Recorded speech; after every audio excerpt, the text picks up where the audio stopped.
নবীর উপরে দরুদ পড়লেন কেন?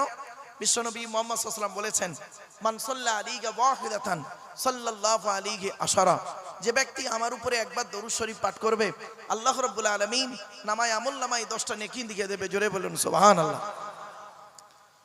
আল্লাহ নবীর আরেকটা হাদিস, শুধু মাতানটা বলছি, মান সাল্লা আলাইহি আশারান ফি আউয়ালিন নাহারি ওয়া আশারান ফি আখিরিন নাহারি নালাতহু শাফাতি ইয়াউমাল কিয়ামা। আল্লাহ নবী বলেন, যে ব্যক্তি দিনের শুরুতে আমার উপরে 10 বার দরুদ শরীফ পাঠ করবে, দিনের শেষে আমার উপরে 10 বার দরুদ শরীফ পাঠ করবে, ওই ব্যক্তির শাফাত সুপারিশ আমি মুহাম্মদ সাল্লাল্লাহু আলাইহি ওয়াসাল্লাম কিয়ামতের মাঠে আল্লাহ খুবই নিকটবর্তী করে দেবে। জোরে বলুন সুবহানাল্লাহ। তাহলে দরুদ শরীফ আমরা বেকার পড়লাম না, এটা একটু মাথায় রাখুন। এবারে আসছি আজকে আমাদের আলোচনার বিষয়বস্তু। আজকে আমাদের আলোচনার বিষয়বস্তু হবে মাত্র 4টি বিষয়ের উপরে, 4 না 5টি বিষয়ের উপরে, 5টি বিষয়ের উপরে আজকে আপনাদের কাছে আলোচনা রাখবো। পাটে পাটে একটু বোঝার চেষ্টা করবেন। আচ্ছা বাবা, টান টন দিচ্ছে না বলে অসুবিধা হচ্ছে? হ্যাঁ, মালটা একটু গরম হয়ে যাক, টেনে টুনে দিচ্ছি বাবা, চিন্তা নেই। তো 5টা বিষয় কি কি ভালো করে শুনে নিন। আগে বিষয়বস্তুটা শুনে নিন, মওজুটা শুনে নিন।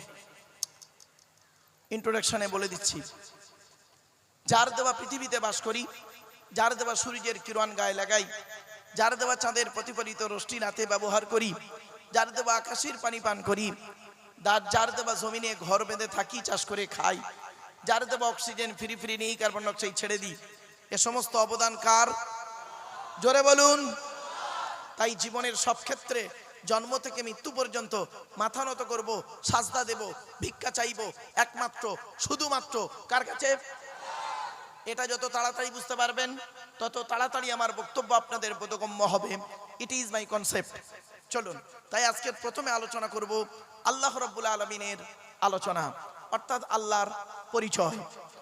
আল্লাহর পরিচয় হলো, এই কোরআনে আছে মাত্র 4টি।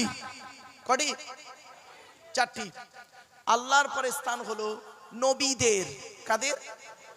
শুধু নবীর বলবেন না, নবীদের। নবীর হলো এক বচন, নবীদের হলো বহু বচন, সিঙ্গুলার প্লুরালের জ্ঞান রাখতে হবে। আল্লাহর পরে স্থান হলো নবীদের। আচ্ছা, নবী শব্দের অর্থটা কি? সহজ সরল ভাষায় বলছি, নবী শব্দের অর্থ হলো সাংবাদিক, আর নাবা শব্দের অর্থ হলো সংবাদ। ইংরেজিতে বলে নিউজ। নিউজ শব্দটা 4টে অক্ষর দিয়ে তৈরি, NEWS। এন থেকে নর্থ উত্তর, ই থেকে ইস্ট পূর্ব, ডব্লিউ থেকে ওয়েস্ট পশ্চিম, এস থেকে সাউথ দক্ষিণ, পূর্ব পশ্চিম উত্তর দক্ষিণ, চারিদিকের খবর যিনি সঠিক এবং সত্য বলেন তিনি হলেন পারফেক্ট সাংবাদিক। ঠিক না ঠিক? এইসব সাংবাদিকগুলো বের হয়েছে দেখবেন, এরা হলো মানুষের তৈরি সাংবাদিক। এরা দেখে একরকম, লেখে একরকম, বলে আর এক রকম। এই জন্য ফাটাফাটি মারামারি এরা লেগে যায়। ঠিক না ঠিক? আর নবীরা হলেন আল্লাহর পাঠানো সাংবাদিক, আল্লাহর তৈরি সাংবাদিক। আল্লাহ যেগুলি বলতে বলেছেন সেইগুলি বলেছেন, যেগুলি থেকে নিষেধ করেছেন দূরে সরে থেকেছেন। এজন্য আল্লাহর তৈরি সাংবাদিক আর মানুষের তৈরি সাংবাদিক, বিটুইন ফার ডিফারেন্স, অনেক পার্থক্য। চলুন, নবীদের পরিচয় হলো মাত্র 3টি। কটি? 3টি, মাথায় রাখুন। তো আল্লাহর পরিচয় 4টি, নবীদের পরিচয় 3টি। এবার আসছি আমাদের পরিচয়। আমাদের পরিচয় হলো কোরআনে আছে মাত্র 2টি। আসুন, তাহলে আজকে আমাদের আলোচনার বিষয়বস্তু 3টে পেলাম, আল্লাহর পরিচয়, নবীদের পরিচয় আর আমাদের পরিচয়। আর 2টি আলোচনা করব, 2টি টপিক, মোট 5টা টপিক। তো একটা হলো পৃথিবীতে ভালো কাজ করলে পরকালে আপনি জান্নাতে যাবেন, আর পৃথিবীতে খারাপ কাজ করলে পরকালে আপনি জাহান্নামে যাবেন। অর্থাৎ জান্নাত আর জাহান্নামের সংক্ষিপ্ত আলোচনা আপনাদের কাছে তুলে ধরবো বাবা কোরআনের আয়াত থেকে। আসছে এবার মূল আলোচনাতে ফিরে গেলাম। আল্লাহর পরিচয় কটা বলেছি বাবা? 4টে। কি কি? চলুন, আল্লাহ নিজেই বলছে, কুল। কি বললাম? ভালো করে উচ্চারণ করো, কুল। কুল নয়, কয় হস্যউলা কুল, কয় বাই হস্যউলা কুল। দুটো কুলের মধ্যে পার্থক্য আছে। কওয়ালা ইয়াকুলু থেকে কুল মানে বলো, আর আকালা ইয়াকুলু থেকে কুল মানে গেল বা খাও। এজন্য যে ইমামের কোরআন পড়া সহি নেই, ওই ইমামের পেছনে নামাজ পড়া সহি নেই। আল্লাহ বললেন কুল, নবী তুমি বলো। হুয়াল্লাহু আহাদ, সে আল্লাহ হলেন একক। ওয়াহিদুন মানে এক, আহাদুন মানে এক। পার্থক্যটা কি? ওয়াহিদুন মানে এক, যার দুই আছে বা থাকতে পারে। আহাদুন মানে এক, যার দুই হয়ই না। তাই আল্লাহর পরিচয় জানতে গিয়ে আল্লাহ নিজেই বললেন, কুল, নবী তুমি বলো, হুয়াল্লাহু আহাদ, সে আল্লাহ হলেন একক। 2 নাম্বার, আল্লাহুস সামাদ, আল্লাহ হলেন অমুখপেক্ষী। আল্লাহ কারোর মুখপেক্ষী নন, সারা পৃথিবী তার মুখপেক্ষী, ঠিক না বেঠিক? 3 নাম্বার, লাম ইয়ালিদ ওয়া লাম ইউলাদ, আল্লাহ কাউকে জন্ম দেয়নি, আল্লাহ কেউ জন্ম দেয়নি। 4 নাম্বার, ওয়ালাম ইয়াকুল্লাহু কুফুয়ান আহাদ, আল্লাহর সমকক্ষ কেউই নেই, আল্লাহর সমকক্ষ কেউই নেই। মনে রাখবেন, এই ভাষাটা ফলো করুন। তো এই হলো আল্লাহর 4টে পরিচয়। আল্লাহ পাক যুগে যুগে মানুষকে হেদায়েতের জন্য, সঠিক পথে চালনা করানোর জন্য যুগে যুগে নবী রসুল পাঠিয়েছেন, কেতাব পাঠিয়েছেন। পৃথিবীতে নবী অগণিত এসেছেন, তো একটা সংখ্যা ধরা হয় 1,24,000, আর রসুল এসেছেন অগণিত, সংখ্যা একটা ধরা হয় 313 অথবা 315 জন। কেতাব এসেছে মোট 104টি। কত? 104। 100টা হলো সহিফা, ছোট ছোট, 4টা হলো বড় বড় কেতাব। 4টা বড় বড় কেতাবের পরিচয় কি শুনে নিন ভালো করে। পৃথিবীর সবথেকে আকারে বড় ধর্মগ্রন্থের নাম হলো কি জানেন? তাওরাত, যেটা মুসা নবীর উপরে নাজিল হয়েছিল। তাওরাত কত পারা বা খণ্ড জানেন?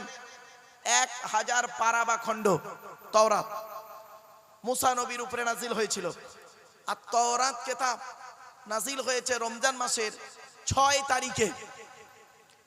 তারপরে আল্লাহ পাক মানুষের হেদায়েতের জন্য একটা কেতাব পাঠালেন, সঙ্গে একটা নবী পাঠালেন। কেতাবটির নাম হলো জবুর কেতাব, নবীটার নাম হলো দাউদ নবী। জবুর কেতাব কত পারা বা খণ্ড? 150 পারা বা খণ্ড, 150। জবুর কেতাব কবে নাজিল হলো? রমজান মাসের 12 তারিখে। এবারে আসছি, তারপরে মানুষের হেদায়েতের জন্য আল্লাহ পাক একটা কেতাব পাঠালেন, সঙ্গে একটা নবী পাঠালেন। নবীটার নাম হলো ঈসা নবী, কেতাবটার নাম হলো ইনজিল কেতাব, যাকে বলে বাইবেল। ওকে দুটো ভাগে ভাগ করা হয়েছে, ওল্ড টেস্টামেন্ট, নিউ টেস্টামেন্ট। ইনজিল কেতাব কত পারা? 27 পারা। পৃথিবীতে এসেছে কত? শুনে রেখে দিন, কোন তারিখে এসেছে? 18ই রমজান। পৃথিবীর সর্বশেষ কেতাব, সর্বশেষ নবী, মা কানা মুহাম্মাদুন আবা আহাদিম মির রিজালিকুম ওয়ালাকিন রাসূলুল্লাহি ওয়া খাতামান নবিয়্যিন। মুহাম্মদ সাল্লাল্লাহু আলাইহি ওয়াসাল্লাম হলেন শেষ নবী। শেষ কেতাব এসেছেন, শেষ নবী এসেছেন। কেতাবটির নাম হলো কোরআনুম মাজিদ, আর নবীটির নাম হলো মুহাম্মদ মুস্তাফা সাল্লাল্লাহু আলাইহি ওয়াসাল্লাম। কেতাবটি হলো 30 পারা, আমার হাতেই রয়েছে, দেখতে পাচ্ছেন, 30 পারা। কেতাবটি এসেছে 24শে রমজান, অর্থাৎ 25 রাত, লাইলাতুল কদরের রাত। ইন্না আনজালনাহু ফি লাইলাতুল কদর। চলো, এবারে আমাদের আলোচনার বিষয় হলো কি? আজকের আল্লাহর পাঠানো কেতাব, অর্থাৎ আল্লাহর কোরআন আর নবীর হাদিস মুহাম্মদ সাল্লাল্লাহু আলাইহি ওয়াসাল্লাম। তো কোরআনের ভিতরে কি কি পাবো আমরা? সবই রয়েছে কোরআনের ভিতরে, বাইরে কিছু পাবেন না, ডাইরেক্ট আর ইনডাইরেক্ট। কোরআনের ভিতর থেকে আপনি সবই পাবেন। ভৌত বিজ্ঞান কোরআনে আছে, জীবন বিজ্ঞান কোরআনে আছে, ভূগোল কোরআনে আছে। কি নেবেন কোরআন থেকে?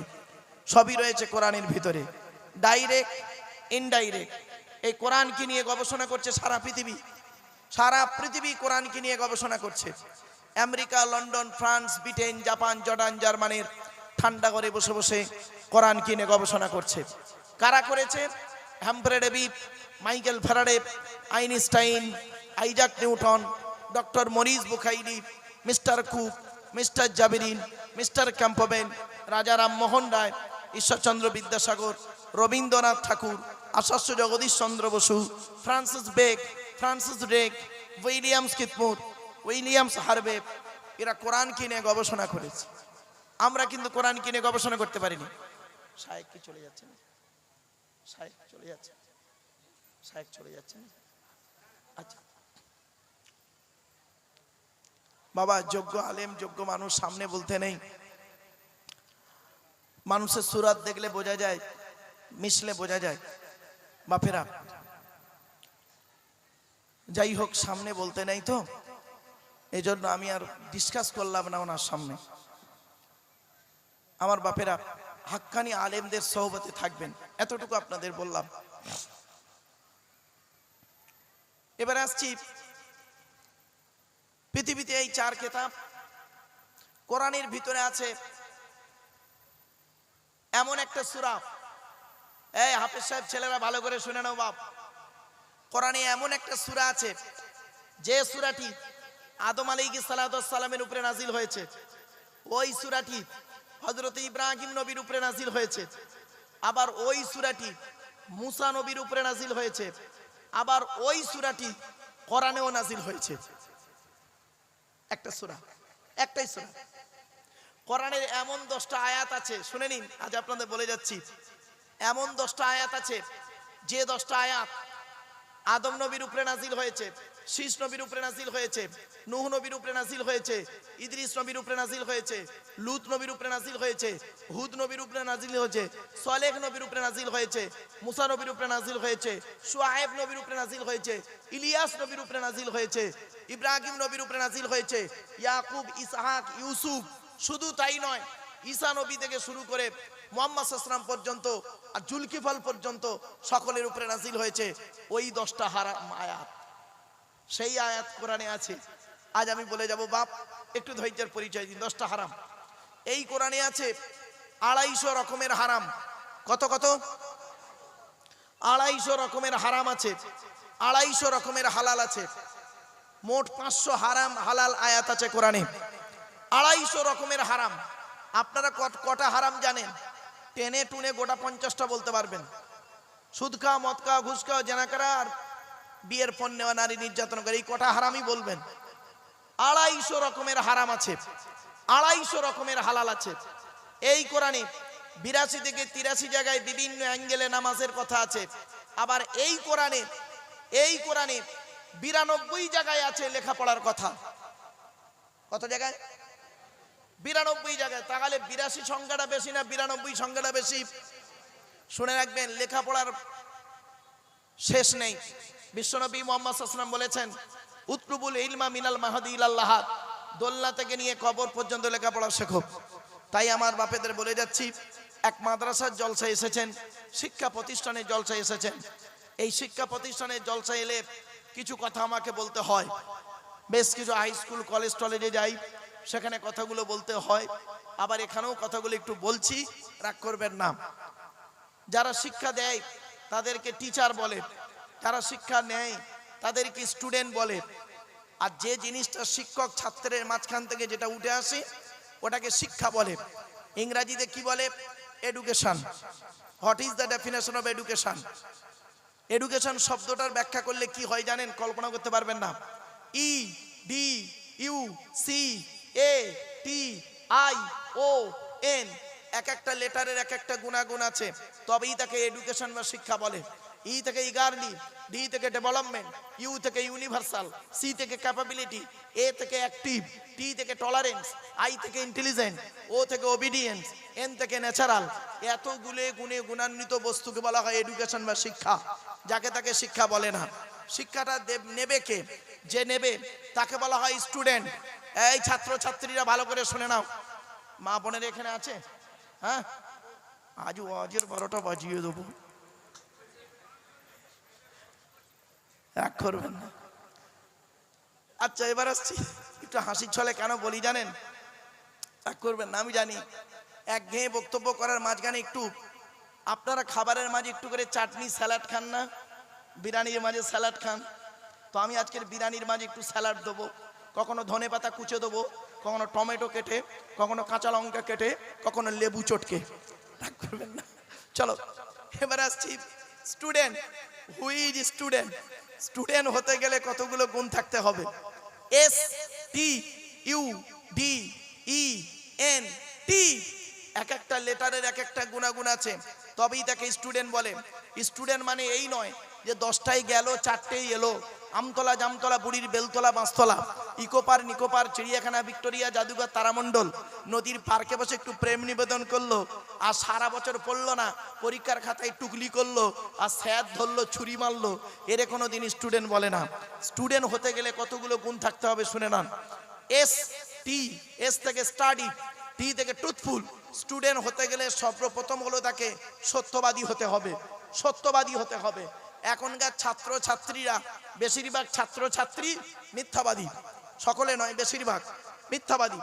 এখন লেখাপড়া কোথায় হয় জানেন? পেচ্ছাপখানায় পায়খানায়। মাধ্যমিক পরীক্ষার সেন্টার হচ্ছে, উচ্চ মাধ্যমিকের সেন্টার হচ্ছে, দেখবেন পেচ্ছাপখানায় পায়খানায় গিয়ে দেখবেন, টয়লেটে গিয়ে দেখবেন বইয়ের পৃষ্ঠা ছেঁড়া, টুকলি, মাইক্রো জেরাক্স গুলো ফেলে রেখে চলে এসছে। ওই ছেলেটা আবার দেখবেন ও আবার 20 বছর পরে মাধ্যমিক উচ্চ মাধ্যমিক বিএ এমএ পাস করে 20 বছর পরে এই স্টেজে এসে ও আবার লেকচার দেবে। আর ওর কথা শুনে মানুষ হেদায়েত হবে কিরকম জানেন? কি দাঁড়াবে এটা? কাঁঠালের আমসত্ত্বের মতো। আপনারা কেউ খেয়েছেন কাঁঠালের আমসত্ত্ব? হ্যাঁ? আরে হয় না, হয় না, হয় কাঁঠাল সত্য নয় আম সত্য। কাঁঠালের আম সত্য মানে অকল্পনীয় কথা। যাই হোক, এবার আসছি এস থেকে স্টাডি, টি থেকে ট্রুথফুল, ইউ থেকে ইউনিটি বা আনকমন, ডি থেকে ডেপোর্নিয়াস, ই থেকে এফিসিয়েন্ট, এন থেকে নোবেল, টি থেকে টিপটপ। এতগুলো গুণে গুণান্বিত ব্যক্তিকে বলা হয় স্টুডেন্ট, যাকে তাকে স্টুডেন্ট বলে না বাপ। এবারে আসছি শিক্ষাটা দেবে কে? শিক্ষাটা যিনি দেবেন তাকে বলা হয় টিচার। Who is teacher? পড়ালেই শুধু টিচার নয় বাবা, টিচার হতে গেলে কতগুলো গুণ থাকতে হবে একটু জেনে নিন। টি থেকে ট্রেনার, ই থেকে ইগারলি, এ থেকে এবিলিটি। একটা করে বলে দিই, টি থেকে ট্রেনার, প্রশিক্ষণ প্রাপ্ত হতে হবে তবেই তুমি টিচার। ই থেকে ইগারলি, আগ্রহী হতে হবে তবেই তুমি টিচার। এ থেকে এবিলিটি, দক্ষতা থাকতে হবে তবেই তুমি টিচার। Most important letter C, C থেকে ক্যারেক্টার, চরিত্র ঠিক থাকতে হবে। আজ থেকে 30 বছর আগে টিচার ছাত্রের সম্পর্ক কি ছিল? এই বয়োজ্যেষ্ঠ লোকেদের জিজ্ঞাসা করুন। আজ থেকে 30 বছর আগে টিচার ছাত্রের সম্পর্ক ছিল পিতার পুত্রের ন্যায়। আমরা স্যারেদের দেখলে সাইকেল থেকে নেমে যেতাম। আর এখন কি হয়েছে শুনবেন? টিচার ছাত্রের সম্পর্ক বেশ কিছু জায়গায়, সব জায়গায় নয়, বেশিরভাগ জায়গায় টিচার ছাত্রের সম্পর্ক বন্ধু, বিড়ি চেয়ে খায়, খৈনি মলে দেয়। ঠিক না বে ঠিক? আজ থেকে 30 বছর, এই ওই বাচ্চাটা হাসছে, বললে হবে এসব কি নরমালের বাচ্চা? এসব সিজারের বাচ্চা, বহুত চালাক, বাপরে বাপ। চলো বাপ, এবার আসছি most important letter C, C থেকে ক্যারেক্টার, চরিত্র ঠিক থাকতে হবে তবেই তুমি টিচার। এইচ থেকে অনেস্টি, রাগ করবেন না কেউ, এইচ থেকে অনেস্টি, সততা থাকতে হবে তবেই তুমি টিচার। ই থেকে আর্লি, টিচার হতে গেলে আগে আগে আসতে হবে। Last letter is R, R থেকে রেগুলারিটি, নিয়মিত ক্লাস করতে হবে। তো ট্রেনার, ইগারিটি, ability, character, honesty, early, regularity, এতগুলো গুণ যার মধ্যে আছে, he is a really teacher, তিনি হলেন সত্যিকারের একজন টিচার। তো আমার বলার উদ্দেশ্যটা কি? আল্লাহর নবী বলেছেন ইন্নামা বুইস্তু মুআল্লিমা, দুনিয়ার মানুষ মুহাম্মদ সাল্লাল্লাহু আলাইহি ওয়াসাল্লামকে আল্লাহ কুল কায়নাতের টিচার করে পাঠিয়েছে। জোরে বলুন সুবহানাল্লাহ। আমার বাপেরা একটা একটা করে ভাঙলে দেখবেন অনেক দূরে পৌঁছে যাব। অনেক দূরে কাজ নেই, সামনেই স্টেশন, এখানেই শেষ করে দেবো, চিন্তার কোনো কারণ নেই। ওদিকে মাল ঠান্ডা হয়ে গেলে বিপদ হয়ে যাবে। মোটামুটি আর কয়েক মিনিটের মধ্যে শেষ করে দেবো, খাওয়া দাওয়ার ব্যবস্থা আছে। আমি জানি একটু আগিয়ে আগিয়ে যদি আসেন অত্যন্ত ভালো লাগে। বাবা এদিকে অনেক জায়গা ফাঁকা আছে। আর বন্ধুরা একটু আগিয়ে আগিয়ে আইয়ুহান নাস, হে মানব জাতি, কুলু মিম্মা ফিল আরদি হালালান তাইয়্যিবা, ওই পৃষ্ঠা 8টা লাইন উপরে, ইয়া আইয়ুহান নাস, হে মানব জাতি, কুলু মিম্মা ফিল আরদি হালালান তাইয়্যিবা, হে মানব জাতি, আল্লাহর দেওয়া হালাল রিজিকগুলো তোমরা ভক্ষণ করো। 3 নাম্বার, বাবা জলসা কমিটি হতে গেলে 5 ওয়াক্ত নামাজি হতে হবে। তাই আপনাদের কাছে আমি অনুরোধ করলাম। আর মসজিদ কমিটি হতে গেলে এই কোরআনই আল্লাহ বলেছেন 5টা গুণ লাগবে।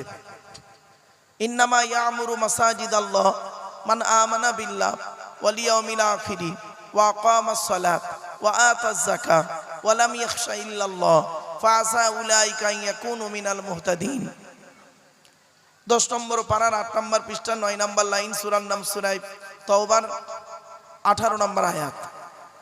আল্লাহ বলছেন মসজিদের দায়িত্ব তারাই নেবে যাদের মধ্যে যারা কি করবে, মান আমানা বিল্লাহ, যে ব্যক্তি 100% আল্লাহকে বিশ্বাস করবে। 2 নম্বর হলো ওয়াল ইয়াউমিল আখির, কিয়ামতকে 100% বিশ্বাস করতে হবে। 3 নম্বর হলো ওয়া আকামাস সালাত, নামাজ কায়েম করতে হবে। 4 নম্বর হলো ওয়া আতাজ যাকাত, যাকাত আদায় করতে হবে যদি যাকাত ফরজ হয়। 5 নম্বর হলো ওয়ালাম ইয়াখশা ইল্লাল্লাহ, আল্লাহ ছাড়া কাউকে ভয় করবে না। ফাসা উলাইকা আন ইয়াকুনু মিনাল মুহতাদিন। তো আমার বাপেরা কথাগুলো একটু মাথায় রাখুন।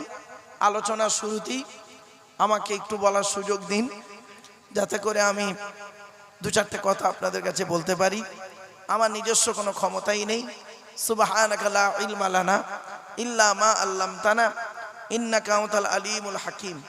আসুন আমরা আলোচনার শুরুতেই ভরসা রাখবো একজনের উপরে। আল্লাহ নিজেই বলছেন ইযা আযামতা ফাতাওয়াক্কাল আলাল্লাহ ইন্নাল্লাহা ইউহিব্বুল মুতাওয়াক্কিলিন। 4 নম্বর পারা 10 নম্বর পৃষ্ঠা 3-4 নম্বর লাইন, সূরার নাম সূরা আল ইমরান। কোরআন বলছে ইযা আযামতা ফাতাওয়াক্কাল আলাল্লাহ, বান্দা তুমি যখন কোনো কাজ করতে যাবে পৃথিবীর কোনো ব্যক্তি বস্তুর উপরে ভরসা করবে না, একমাত্র ফাতাওয়াক্কাল আলাল্লাহ, একমাত্র আল্লাহর উপরে ভরসা করবে। আর যে ব্যক্তি আল্লাহর উপরে ভরসা করে কোনো কাজ করে, ইন্নাল্লাহা ইউহিব্বুল মুতাওয়াক্কিলিন, নিশ্চয়ই আল্লাহ রাব্বুল আলামিন ভরসা করেনেওয়ালাকে অত্যন্ত ভালোবাসে। জোরে বলুন সুবহানাল্লাহ। তো আমার বাপেরা, আমাদের ভরসা হবে কার উপরে? জোরে বলুন, আল্লাহর উপরে ভরসা, তাই তো? বাহ, আসুন আমি আলোচনা করতে করতে বেশ কিছু কথা আপনাদেরকে বলবো। কিভাবে বলবো হট করে বুঝতে পারবেন না, পরক্ষণে এই ব্রেনটা খুলে যাবে না, এই কি হয়ে গেল, তখন এরকম হবে। এখন টুকটাক 2-5 মিনিট কথা আমার বলতে দেন। মনে রাখবেন, আল্লাহর উপরে ভরসার একটা ছোট্ট উদাহরণ দিচ্ছি। একই রাস্তা 2টো দল গেল, এক দল পার হয়ে গেল আর এক দল ফেঁসে গেল। একটাই রাস্তাটা হলো নীল নদের মাঝখান। দলটা হলো মুসা নবীর দল, ফেরাউনের দল। একই রাস্তা, 2 দল গেল, এক দল পার হয়ে গেল আর এক দল ডুবে মরল। এর মধ্যে একটা ছোট্ট লজিক বলে দিই, ভরসা শুধু রাস্তার উপরে নয়, ভরসা ছিল আল্লাহর উপরে। মুসা নবীর ভরসা রাস্তার উপরে নয়, মুসা নবীর ভরসা ছিল আল্লাহর উপরে। আর ফেরাউনের ভরসা আল্লাহর উপরে ছিল না, রাস্তার উপরে ছিল। এইটুকুই পার্থক্য। জ্ঞানী গুণী বুদ্ধিজীবী মানুষ বাবা, আপনাদের কাছে অনুরোধ করে বলছি, কথাগুলো একটু গুরুত্ব দিয়ে শুনুন।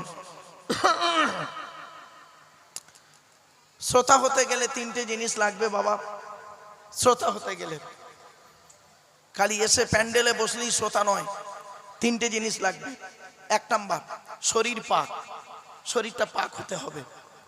তো এখানে যারা বসেছেন, দাঁড়িয়ে আছেন, মা বোন বাবাজিরা, সকলের শরীর পাক আছে। তবে হয়তো এই মুহূর্তে অনেকের অজু নাও থাকতে পারে। 2 নাম্বার হলো কি, কাপড় পাক। তো যে যেমন চয়েসেবল কাপড় পরে আছেন বাবা, আপনাদের কাপড়গুলো পাক আছে আমার ধারণা। 3 নাম্বার জায়গা পাক, যে জায়গাটায় বসেছেন এই জায়গাটা আশা করি পাক থাকবেই। চলুন, তবে প্যান্ডেলওয়ালাদের মাল হলে পাকটা বেশি থাকে না, রাগ করবেন না। এই যে প্যান্ডেলওয়ালাদের মাল যদি হয় না, এই প্লাস্টিকটা ও আজকের এখানে বিছিয়েছে, কালকের ওখানে বেচাবে, কালকে সেখানে বিছাবে, দেখবেন খাওয়ার পরে দেখবেন কুকুররা ওঠা বসা করবে, কত লোক জুতো পায়ে দিয়ে ছুটবে, আবার এটাকে গুড়িয়ে নিয়ে পাশের গ্রামে জলসায় ফেলে দেবে। সত্যিকারের একজন নামাজি মুসল্লি, যার শরীর পাক, কাপড় পাক, এই জায়গাটায় বসার কারণে তার কাপড়টা নাপাক হয়ে যাওয়ার সম্ভাবনা খুব বেশি থাকে। তাই সেজন্য আমি বলি জলসা শুরুতেই, আলোচনা শুরুতেই বলি, আপনারা যখনই জলসা দেবেন অন্তত এই প্যান্ডেলওয়ালাদের মালের উপরে মসজিদ থেকে মুসাল্লাগুলো এনে সুন্দর করে বিছিয়ে দেবেন, আর গেটে লিখে দেবেন বিনা অজুতে প্রবেশ নিষেধ। তাহলে খুব ভালো হবে। অজু অবস্থায় যদি বক্তা বসে কিছু বলতে আল্লাহকে খুশি করার জন্য, আর অজু অবস্থায় শ্রোতা যদি বসে কিছু শুনতে আল্লাহকে খুশি করার জন্য, এই বক্তার শ্রোতার মাঝে আল্লাহর রহমত নাজিল হয়। জোরে বলুন সুবহানাল্লাহ। আরেকটা কথা আপনাদের বলি আলোচনার শুরুতেই, আমি বলি বাবা প্রায় জায়গাতেই জলসা দিলে, মাহফিল দিলে আল্লাহর রহমত নাজিল হয়, আর জলসা দিলে আল্লাহর গজব নাজিল হয়। জলসা দিলে আল্লাহর গজব নাজিল হয়, আর জলসা দিলে আল্লাহর রহমত নাজিল হয়। একটু খুলে বলে দিই প্রথমে, নইলে আবার অনেকে রেগে যাবেন আমার উপরে। জলসা দিলে আল্লাহর রহমত নাজিল হয় কিরকম? আচ্ছা আগে গজবটাই বলি। অনেক সময় দেখবেন এদিকে জলসা হচ্ছে, ওদিকে মেলা বসে, আমতলা, জামতলা, বুড়ির বেলতলা, বাঁশতলা, ঘুগনি দোকান, ফুচকা দোকান, ইমিটেশন দোকান, হাতে ছামমারা থেকে শুরু করে সন্ধ্যাবেলা কত ইয়াং ছেলে ইয়াং মেয়ে বের হয়েছে, কত ফোন নাম্বার নেওয়ানেই হয়েছে, কত ভাবিরা বেজিয়েছে কুচিয়ে শাড়ি পরে দেওরদের সঙ্গে দেখা করতে। ওদিকে আনন্দ ফুর্তি করলো, এদিকে দেখবো এসে স্টেজে ওদিকে বসে আছে মেয়ের বাপ বুড়ো লোক গালে দাড়ি, এদিকে ছেলের বাপ বুড়ো লোক গালে দাড়ি বসে আছে, ওখানে মেয়ের মা বসে আছে, পাশে ছেলের মা বসে আছে। এরা বুড়ো আর বুড়ি দুটো এখানে বসে আল্লাহর বাণী শুনছে, আর এদেরই পেটের জন্ম দেওয়া সন্তানগুলো এরা যাচ্ছে ওই জায়গায় বসে বসে জলসার ওসিলায় করছে কি ফোন নাম্বার নেওয়া নেই, ফেসবুক, টুইটার, মেসেঞ্জার, হোয়াটসঅ্যাপ করলো। জলসার পরের দিন সকালবেলা শুনবেন কটা ধরা পড়েছে, কটা পালিয়ে গেছে, কটা নষ্ট হয়েছে। সারা রাত আনন্দ করার পরে সকালবেলা ধরা পড়লে ধনঞ্জয়, আর না ধরা পড়লে ইনজয়। ঠিক না বেটি? ও সব ছেলেগুলো কোথায় ছিল? হ্যাঁ, আজই সন্ধ্যাবেলা জান্নাতের জানলা ভেঙে সব পালিয়ে এসছে। চল বাবা পালাস নি তোরা, তোদের দেখে ভয়ও নেই ভরসাও নেই আমার। চলো বাবা। তো ওই জলসায় আল্লাহর গজব নাজিল হয়, খবরদার নয় বাপেরা। এজন্য জলসা কমিটিকে বলি যখন জলসা দেবেন মেলা বসাবেন না, মেলা মোটে বসাবেন না ব্যাস। আর সব থেকে ভালো হলো জলসার টাইম আজকের এখানে দেখলাম সকাল থেকে শুরু হয়েছে, বেলা রাত 11:30, 11টার মধ্যে 11টা থেকে 11:30টার মধ্যে কমপ্লিট। সব থেকে উত্তম টাইম। 12টার পরে জলসা করলে বক্তার এনার্জি থাকে না, আর শ্রোতাদের এনার্জিও ধরে না। সুতরাং যে টাইম জলসাটা হচ্ছে আলহামদুলিল্লাহ আপনারা এসেছেন, বাপের একটু শোনার চেষ্টা করুন। আচ্ছা আমি দুটো কথা বলেছি, একটা হলো কি জলসা দিল আল্লাহর রহমত নাজিল হয়, গজবটা তো বলেই দিলাম, এবার রহমতটা শুনুন। কোরআনে আল্লাহ বলছেন, আমি বলিনি, ওয়াইদা কুরিয়াল কুরআনু ফাসতামিউ লাহু ওয়া আনসিতু লাআল্লাকুম তুরহামুন। 9 নম্বর পারার 15 নম্বর পৃষ্ঠার 12 নম্বর লাইন, সূরার নাম সূরা আরাফ। আল্লাহ বলছেন ওয়াইদা কুরিয়াল কুরআনু। হুজুর মাদ্রাসার খারিজি ছেলেরা আছে? খারিজি ছেলেরা এখানে আছে? এই খারিজি মাদ্রাসার ছেলেরা, খারিজির ছেলেরা আর হাফিজির ছেলেরা, মাদ্রাসার ছেলেরা, তোমরা আমার প্যান্ডেলে এসে বসো, তোমাদের লাভ হবে, লস হবে না বাবা। হাফিজি ছেলেদেরও বলছি তোমরা বসো, লস হবে না। আর খারিজি ছেলেদেরও বলছি তোমাদেরও বাবা লস হবে না। আমি বেশ কিছু আলোচনা করি চুনে চুনে, একটু কোরআনের আয়াত, একটু নাহু সরফ, একটু আলোচনা করি বাবা, তোমাদের কাজে লাগবে, মাদ্রাসার ছেলেদের কাজে লাগবে বাবা। তোমরা একদিন বুঝতে পারবে যে এই লোকটাকে এনেছিলাম, মাদ্রাসা কমিটি এনেছিল, আর আমরা একটু বসে শুনেছিলাম। চলো বাবা। ওয়াইদা কুরিয়াল কুরআনু, মাজির আগে ইদা শব্দ এলে মুস্তাকবিলের মানে হয়, অর্থাৎ পাস্ট টেন্সের আগে ইদা শব্দ এলে ফিউচার টেন্সের মানে হয়, অ্যারাবিক গ্রামাটিক্যাল ম্যাটার। ওয়াইদা কুরিয়াল কুরআনু একটা ফেলে মজুল, আর ফেলে মজুলের পরে মফুলে মালাম ইসমা ফাইলু হয়। তো ওয়াইদা কুরিয়াল কুরআনু, আল্লাহ বলছেন যখন কোরআন পাঠ করা হবে, কোরআন পড়া হবে, তোমরা তখন কি করবে? ফাসতামিউ লাহু, কান লাগিয়ে মনোযোগ সহকারে শোনো। আল্লাহ কিন্তু বলেননি ফাসমাউ, ফাসমাউ বলেননি, ফাসতামিউ লাহু। বাবি ইস্তিফালের খাসিয়াত হলো, বৈশিষ্ট্য হলো কোনো কাজকে মনোযোগ সহকারে শোনা বা করা। তাই আল্লাহ বললেন ফাস্তামিউ লাহু, তোমরা সেই কোরআনটাকে মনোযোগ সহকারে শোনো, আন্তরিকতা নিয়ে শোনো। তা আমি এই কোরআনের আয়াত পড়ছি, আপনারা কি করছেন? আন্তরিকতা নিয়ে বসে আছেন এবং শুনছেন। ওয়ানসিতু, চুপচাপ বসে থাকো। তাই আমি কোরআনের আয়াত পড়ছি, আপনারা চুপচাপ বসে আছেন।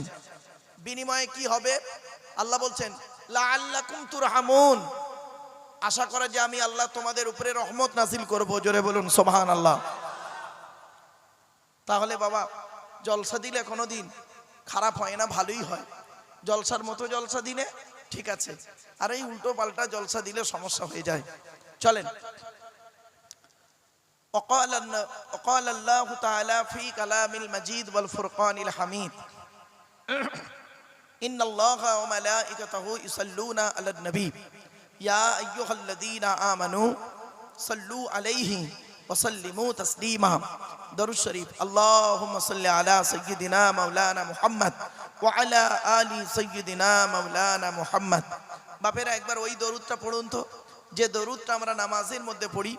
اللهم صل على محمد وعلى آل محمد كما صليت على إبراهيم وعلى آل إبراهيم إنك حميد مجيد اللهم بارك على محمد وعلى آل محمد كما باركت على إبراهيم وعلى آل إبراهيم إنك حميد مجيد। নবীর উপরে দরুদ পড়তে হবে, তার দলিল পবিত্র কোরআন 22 নম্বর পারার 5 নম্বর পৃষ্ঠা 6 নম্বর লাইন, সূরার নাম সূরা আহজাব আয়াত নম্বর 56। ইন্নাল্লাহা ওয়া মালাইকাতাহু ইউসাল্লুনা আলান নবী, নিশ্চয়ই আল্লাহ রাব্বুল আলামিন নবী মুহাম্মদ সাল্লাল্লাহু আলাইহি ওয়াসাল্লামের উপরে রহমত বর্ষণ করেন এবং মালাইকা ফেরেশতারা নবীর জন্য মাগফিরাত তলব করেন। ইয়া আইয়ুহাল্লাযীনা আমানু, হে ঈমানদার বান্দাগণ, সাল্লু আলাইহি, তোমরা নবী মুহাম্মদ সাল্লাল্লাহু আলাইহি ওয়াসাল্লামের উপরে দরুদ পেশ করো। ওয়াসাল্লিমু তাসলিমা, এবং নবীর প্রতি আন্তরিকতার সঙ্গে সালাম দাও। এই আয়াতটা হলো আয়াতে মুতলাক, সেন্টেন্স বা জুমলাটা হলো মফউলে মুতলাক, বাবে তাফঈলের মাসদার। বাপেরা, সাল্লু শব্দের 4টা মানে হয়। সাল্লু শব্দ যখন আল্লাহর দিকে সম্পর্ক হয় তখন মানে হয় রহমত। সাল্লু শব্দ যখন ফেরেশতাদের দিকে সম্পর্ক হয় তখন মানে হয় মাগফিরাত। সাল্লু শব্দ যখন বান্দাদের দিকে সম্পর্ক হয় তখন মানে হয় দরুদ। সাল্লু শব্দ যখন অন্য কারো দিকে সম্পর্ক হয় তখন মানে হয় তাসবিহ। তাই বাপেদেরকে বলছি, কথাগুলো একটু মাথায় রাখুন।